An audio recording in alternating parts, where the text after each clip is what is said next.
Welcome to the Football Parliament podcast, your one stop destination for all your football debates, discussions, and opinions. Today, with me, I have Vedant, and we sit here to discuss the attack of every Premier League team.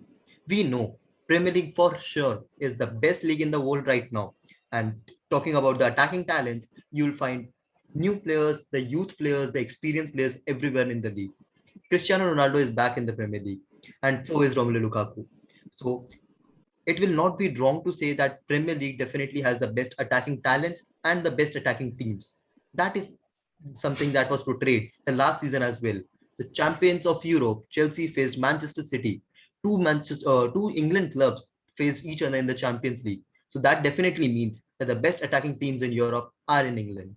So it will be a pleasure for both of me, and I'll say a difficult choice for both me and Vedant to sit here and not rank, but rather rate the best attacks of the Premier League.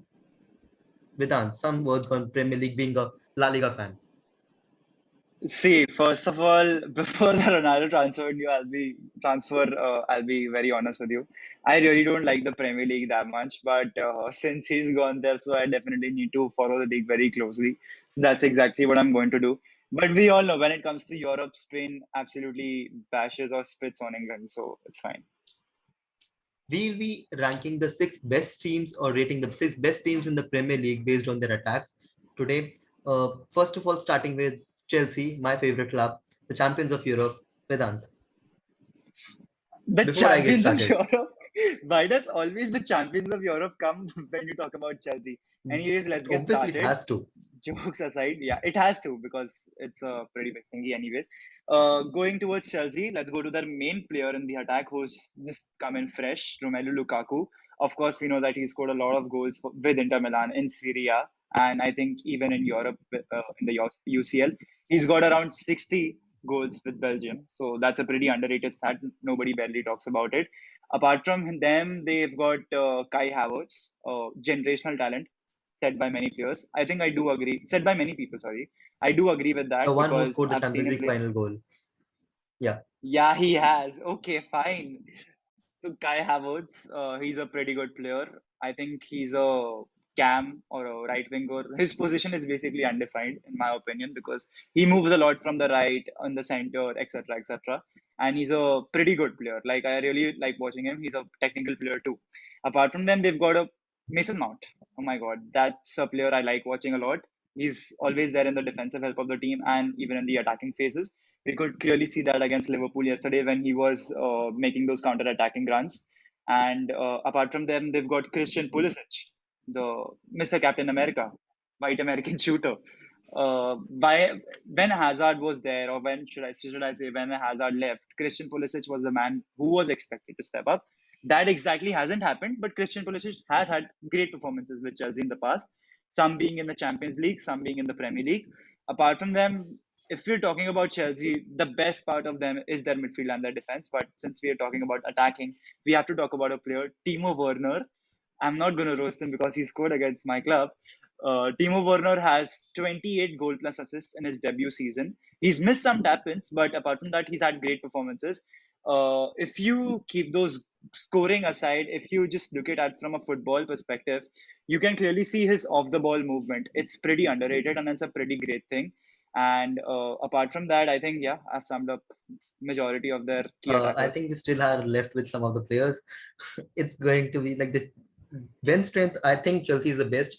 When you talk about bench strength in the Premier League, because Yeah. you still miss the one of the best players, as many say him, the Moroccan wizard, the wizard of Morocco, Hakim Ziyech.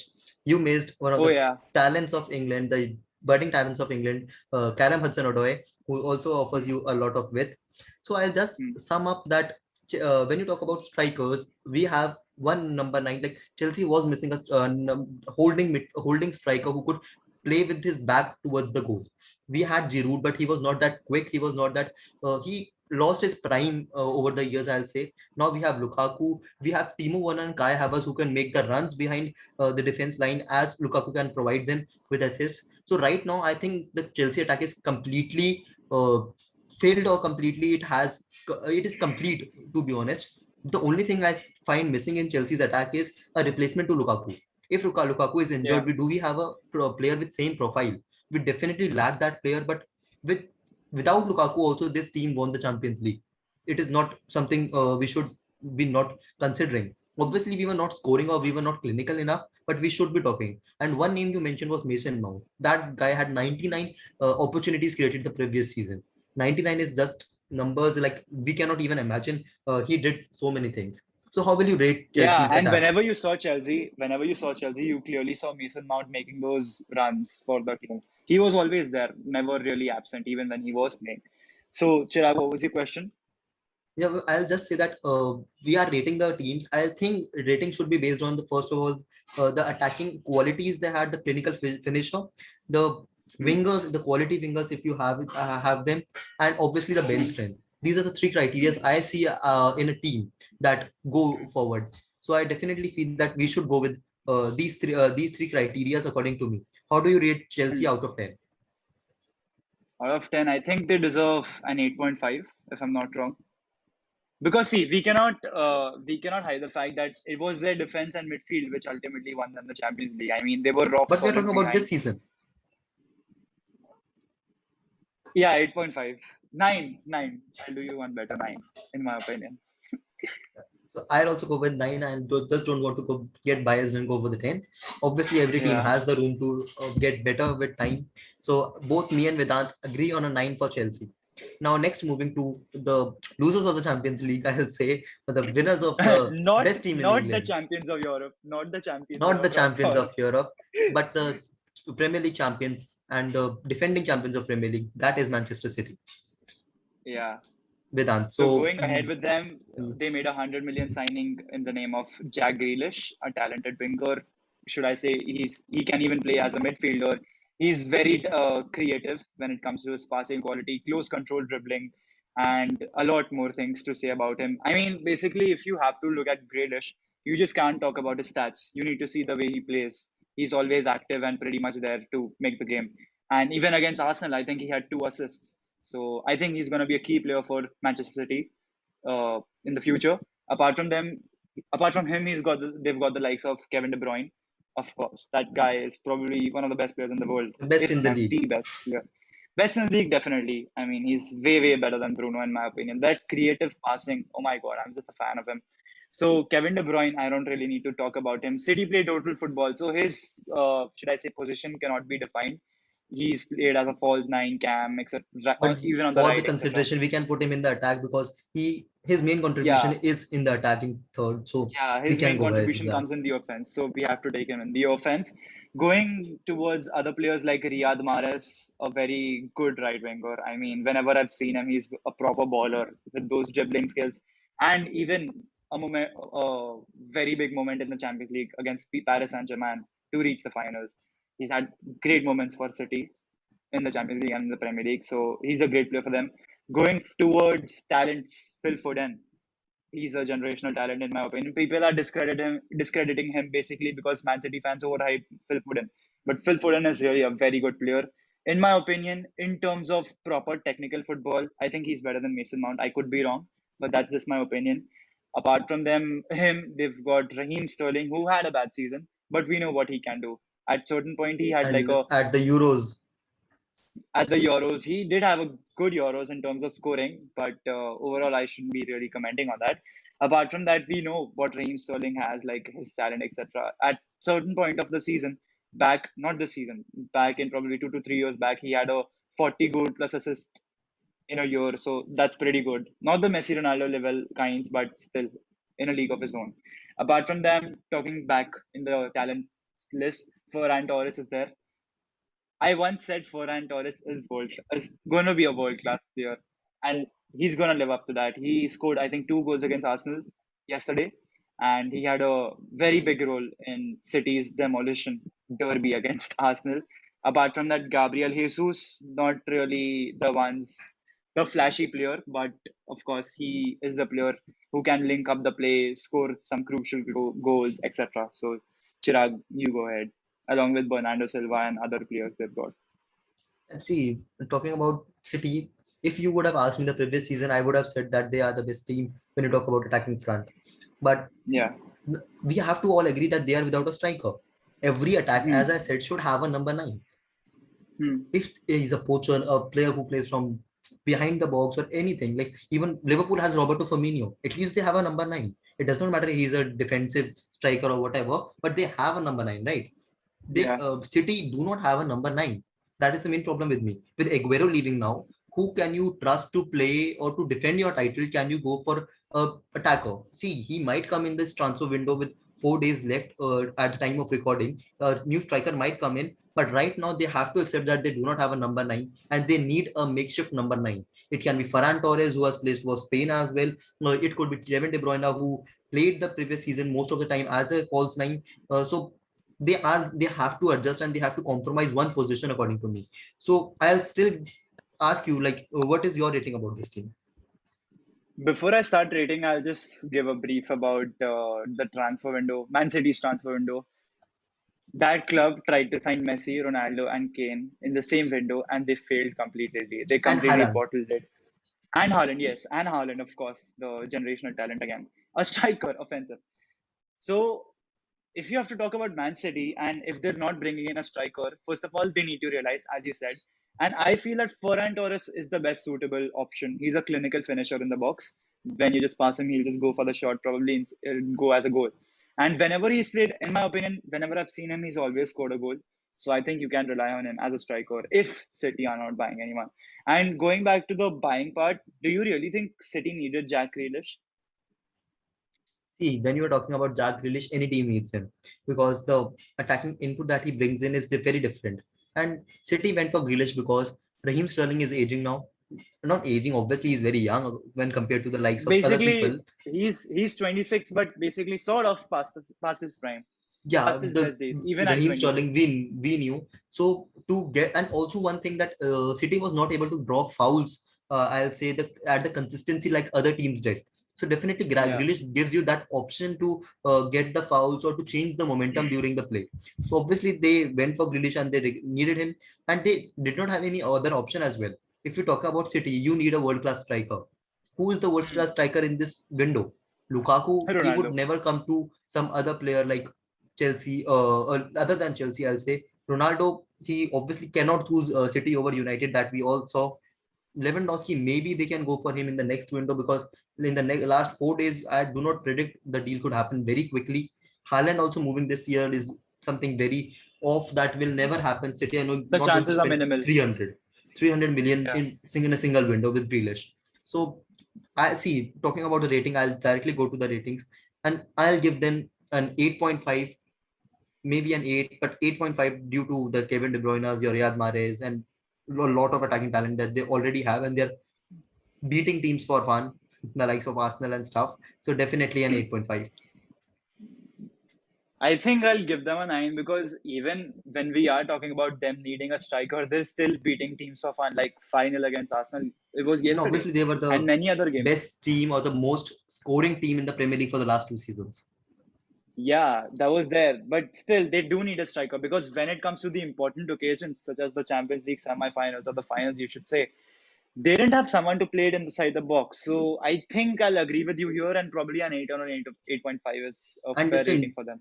a striker in form of like any average striker, maybe a Danny Ings also to the Man City team, I would have given them a 9.5 rather than a Yeah, that's because 8.5 they're putting in those balls crosses. inside the boxes, crosses, balls, whatever, inside the box. But there's literally no one to finish it. I mean, I see Kevin De Bruyne putting those crosses or balls, whatever, inside the box, and there's literally no one. Phil Foden trying to reach there, but he just can't make it. So they need to do something about it. Someone who's a good anticipator, someone who does know, like reads the play.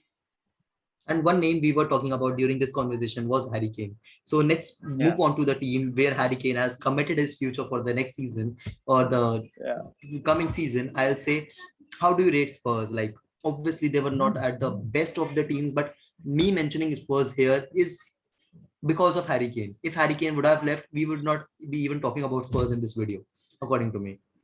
Yeah, that's because it's a well-known fact that Spurs without Kane and Son are a mid-table team, and there's literally no one. Even Spurs fan at some extent have to agree to this. Anyways, going rating their attack. First of all, we need to talk about Harry Kane. He's probably their best player, not best player ever. I Maybe don't the know, best striker but in the Premier League If you keep apart Ronaldo's and your Lukaku's who have just entered, before them he was the best player in the Premier League. Definitely. I mean, I think he won the Golden Boot last season. He had like a 40 goal plus assists, if I'm not wrong, and that was a pretty good record. Apart from that, Harry Kane is definitely a world class player, just not a world class striker, a world class player. Because apart from scoring goals, he definitely is involved in the build up in Spurs' attack. He was tied for the most assists as well, if I'm not wrong. In the previous season, he had a lot of assists as well. So he is carrying the Tottenham team, if I would say. But without him, also in the first two games, the Tottenham side did beat City. They were Yeah, that was able to something that open was up the City surprising. defense. Yeah, Yeah, it that was was, but surprising. it was all about, I'll say, the talents of Heung-min Son, the rise of Bergwijn that I feel might increase over the time with Nuno in charge, and obviously Lucas Moura. He's one of the most underrated players, I'll say, in the Premier League, Lucas Moura, because he will win you games, he'll give you the moments, but he will never get that applause, and he might be even benched after doing some heroics in the previous match. He might be even benched. He is very underrated according to me. So who are the other talents? Like Dele Ali, obviously he lost his charm 2 seasons back, 3 seasons back. He was one of the best players before, but he has now lost his Dele Alli charm. is As basically a player who's always on and off. I mean, if you remember when Jose Mourinho signed for Spurs as a manager, he sort of did get that Dele Alli back. Not exactly the 16-17 Dele Alli, but we saw the glances of that Dele Alli we once saw. And we saw some really good goals and assists from him when Jose Mourinho came back. But after that, it's all been downhill again. So he's a and player one who's new on and addition off, they have is in the form consistent. of Brian Gill Yeah, from La Liga. So how do you La see Liga. Brian Gill? Like you have seen him more than me.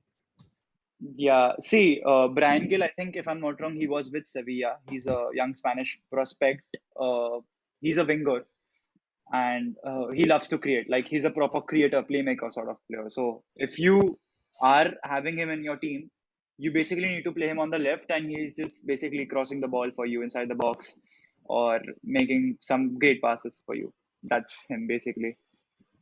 So I think that is the squad we have from Spurs. But talking about the other teams, we started with Man City, we should started with Chelsea. I do not see that bench strength with Tottenham. I do Spurs, not see not at that all, not at all. high profile players other than Son and Kane, because that also Son also cherishes with Kane, I will say, when he has a striker like Yeah. Kane alongside him. And Bergwijn and Moura are still not the best. They are not consistent, I'll say. And Bergwijn has to step up in the Premier League this season if they really want to go good. I will rate them 7.5. That is a very low key, but when you're talking about teams like Chelsea, Man City, United, I will have to go for a 7.5 for Tottenham. What Yeah, about I you? think I agree with you. I think they either deserve a 7 or a 7.5, to be very honest, because apart from Son and Kane, they don't really have world class players in their team or world class Now, attackers in their team. So and 7.5 now it moving is. to the next team, and that will be a surprise to many viewers, but we are not going with Arsenal because right now they are at the 20th position in the Premier League. They haven't scored a goal so far. They might have. They even have a score, No, even haven't zero scored. goals, zero goals scored, zero goals scored I really don't in the know if Prem. I can talk about them, but obviously Odegaard's addition, just doing a glimpse of them. They have Odegaard, they have Saka, they have Pepe. All those need to step up. Aubameyang aging, Lacazette on verge of moving out if he does not perform well this season. I really don't think we should be comparing them with the elites of the Premier League right now. So one team I'll Hmm. mention here is Leicester City. Leicester City, I think, outscored Chelsea the previous season as well. They were out of the top four contention, but they outscored the top four teams, one of the top four teams right now. So I think let's talk about Leicester City. They have Vardy, they have Inako, they have got in Patson Daka, they have Harvey Barnes, they have Albrighton. Like they have James Madison as well. Like we cannot forget James Madison. So how do you see under Brendan Rodgers? How do you see or rate this team? They didn't really have a great start to their season because they've scored 4 goals, they've conceded 5. I think they sit eighth in the Premier League right now, and scoring goals is something which will be tough for Leicester City this season, in my opinion. They've got great players like Jamie Vardy, James Madison, as you mentioned earlier, but apart from that, if you look at rest of their attack, it's really not much. I think something which is plausible about Leicester City is their midfield. Players like Madison is a midfielder, to be very honest. Tielemans and players like Harvey No, Barnes, no, no, that is or completely into the midfield. You're getting into the midfield. Talking yeah, about yeah. the So that's attack, what that exactly I'm saying. If you yeah, talk about Leicester, it's basically their midfield that's very plausible. Going towards the attack, it's either Vardy or it's Iheanacho, whatever his name is. So no, but I I'll don't really know still how say to rate that them. Harvey Barnes is a very talented player. He's a very good player. Another underrated Left player, the word I midfielder. use the most. Prahe, okay, we can count in Prahe, but the main attacking comes from Daka, Jose Perez, your Madison, Albrighton. These are the players that really put up things for Leicester City, I'll say. So one thing that Leicester City has and no other team has, the strength in the number 9 position. You have Jamie Hmm. Vardy, you have Inako, and Inako was on fire last season. Like he was the highest Yeah. scorer in the last phase of the Premier League. And then you have a new addition in form of Patson Daka. Like that guy was ruling Europe season back. Like he was the highest, most rated player, and this transfer, due to the craziness of the transfer window, has gone under the radar. Once Patson Yeah. Daka starts firing, he could be a direct Vardy replacement, I'll say. If not the replacement, but he could be the next Vardy for Leicester Don't you City over see the years. Iheanacho? Don't you see Iheanacho as the replacement for Vardy? No, but Rogers definitely goes for a two striker partnership over the. If he's going to Yeah. start with the two striker, he will end up with the two striker partnership. And at the game of the in the game, they will end with a two striker partnership. So if he really wants to go so a Patson Daga Iheanacho partnership, Iheanacho relived himself in the Premier League back. So talking about them, I'll still rate them 7.5 on par with Tottenham. I'll say because they have the Harry Kane factor and the Son factor with them, maybe a 7.5 or an 8, but definitely not still in the likes of the big three or the big four we are going to talk about. I think Leicester will get a 7.5. Patson Daka is a great player. He's played for Red Bull Salzburg. He scored a lot of goals last season too. You could be right. He could be the replacement for Jamie Vardy, who is, of course, 34 now and could be hanging his boots anytime soon. So I think Yeah, 7.5 is the perfect rating for them right now. yeah, definitely. Now moving on to the two big teams that I left intentionally completing the video will be first of all Liverpool. Talking about the striking or the attacking partnership, Mane, Salah, and for Roberto Firmino ruled Europe, ruled England 2 seasons back. For me, see, obviously Salah as a Chelsea fan, I cannot rate him. I do not want to do that just to keep the integrity of Chelsea alive. So I'll just say that Salah, one of the best players in the Premier League. We talked about De Bruyne, but after De Five Bruyne, for season me, it wonder, is in my Salah. opinion. Yeah, 5 season people are wonder, talking in my about one opinion. season wonder. He definitely. And when Mane is in form, people say that he is better than Salah. This shows the quality that the Liverpool team has. That Mane, Salah, and Roberto Firmino is roasted for being a defensive striker and whatnot, but But he makes the he things work delivers. between Mane and Salah. Yeah, he delivers. Mane and Salah are inverted forwards. They get into the box, they can score. So Firmino does not need to score. That is my point. And the new player that is coming on the ranks, or the last season he really flourished, was Diego Jota. Diego Diogo Jota Jota, yeah. from Wolves was one of the best signings Liverpool could make because they have got a new attacking formula with Diego Jota now. If Firmino is bench, Hmm. Jota can come in and he will play do a better role than Firmino or a more advanced role than Firmino, not a better role, a more advanced role than Firmino. So definitely this starting three are definitely the best. I will say they can go with that. So I feel that it will be a very good option. How do you see that? Mana, Saleh, Firmino, and Jota. Not talking about the bench strength as of now. Sometimes, if you've seen Liverpool, I think sometimes they even come up with a four up front with Jota, Mane, Salah, and Firmino, and It's a sometimes very it's Jota rarity when replacing. they are chasing games, Rare but sight, rare sight, but yeah, still it happens sometimes. Apart from that, if you notice, Jota is slightly, you should say, versatile because he can play at left wing and even at striker. So he can fill up for Firmino or Mane if they're injured. So I think Salah is one of the best players in the Premier League ever. Okay, he'll definitely come in that category once he retires. Sadio Mane is not better than Mohamed Salah in terms of goal scoring, no, but but when yes, he is in form, he's he is in better than form. Salah. Yeah, when he's in form, when he's having his day, he does get better than Salah. And talking about Bobby Firmino, I think Bobby Firmino is a deep lying striker, is what you can call him, not a defensive striker, whatever you want to call it. I think he's a deep lying striker. He Yeah, sort of does link up the play between the midfield and Mane and Salah. He makes the things work between them, if you have noticed. Doesn't get a lot of goals, but of course, a great player for Liverpool. And also, Now, like, talking about one thing talking about Liverpool is they do not have the bench strength. I'll say the quality on the bench strength. They have their yeah, Minaminos, their Origi, and whatnot, Harvey Elliott, and Curtis Jones is coming up Harvey the Elliott rank. is a But midfielder. yeah, but they are in the midfielder category. That was I was about to going to say. They have Ojo Okay. in the, but definitely not the quality you need off the bench.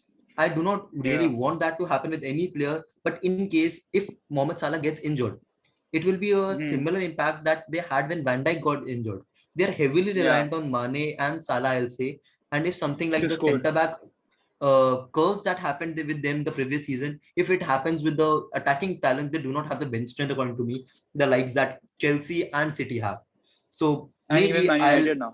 yeah, even Man United now have. So I'll just say that for me, I'll rate them 8.5 if that is fine, or maybe I'll go with an 8 if I went for City with an 8.5. I'll go with 8 for Liverpool because of the bench strength. My point is bench strength. Apart from that, starting 11, they might even compete with the likes of Chelsea and maybe better than Chelsea and City and even United when they are in form, if I would say, because most of their attacking comes from the fullbacks, and when we are just concentrated on their attack, I will not consider the fullbacks here because Robertson and Alexander Arnold are hands down the best fullbacks you will ever find in a partnership while you are going in attack.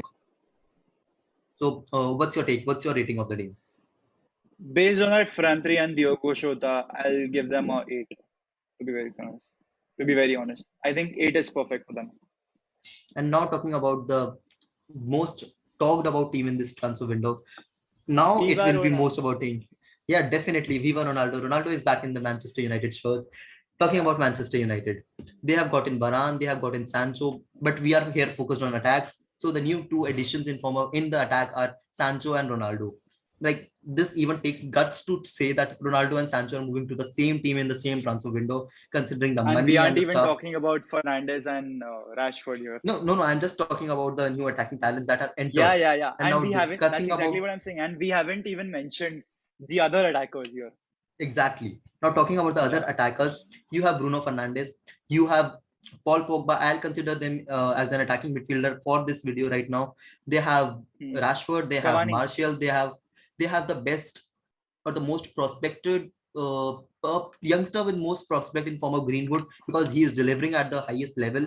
They have Edinson Cavani who like relived his prime form for El United the Matador. previous season, and who not?